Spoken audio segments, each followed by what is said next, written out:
I'm not campaigning anybody for whatever reason. The mountain people hate betrayal. Ask William Ruto, he's a beneficiary of the communities this state for betrayal. But they are even more angry when they are betrayed by their own. The community has told me. It's not me, I don't have a problem. By the way, I'm a very forgiving man, I'm a very staunch Christian.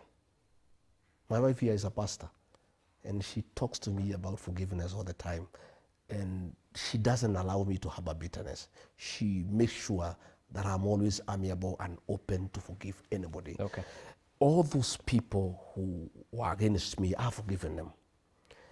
But they were also against the community. They made sure the community is embarrassed. The community became the laughing stock of other communities.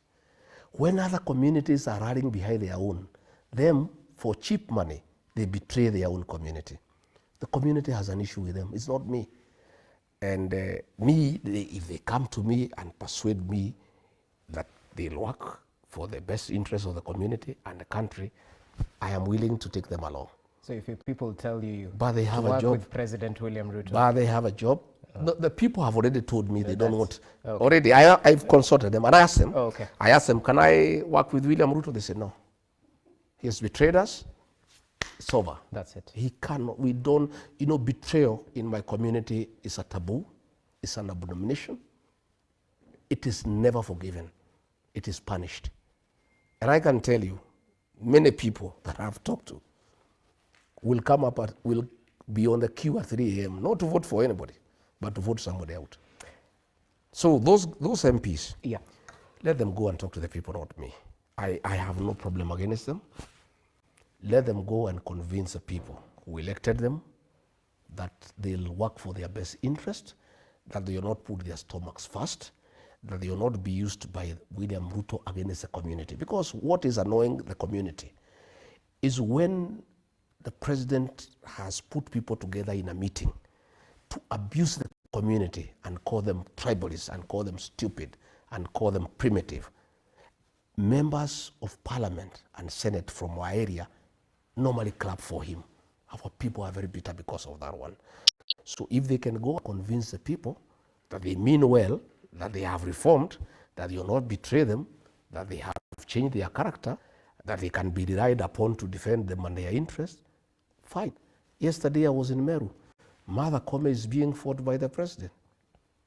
The senator is not speaking. The MPs are not speaking. People are bitter. People are livid. And they are waiting for them in 2027 because they are saying, how can our daughter be ostracized? And you are there clapping for the man who is doing that and you are doing nothing about it. So, and other communities don't do that. And they are saying, they have noted, they looked at what happened in the defense of Wetangula by the people of Western.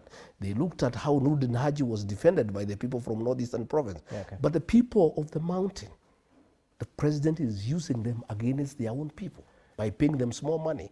So they have a big problem with the people, not with me. Yeah, okay. So it's not me who is campaigning them. It is the people who tell me we want nothing to do with those characters. Who am I? Me, I'm a servant of the people. I listen to the people. Okay, well noted. So you seem to hint that perhaps a grand coalition like NAC in 2002 might be in the offing. How do you ensure all your interests are aligned? Because if you fool me once,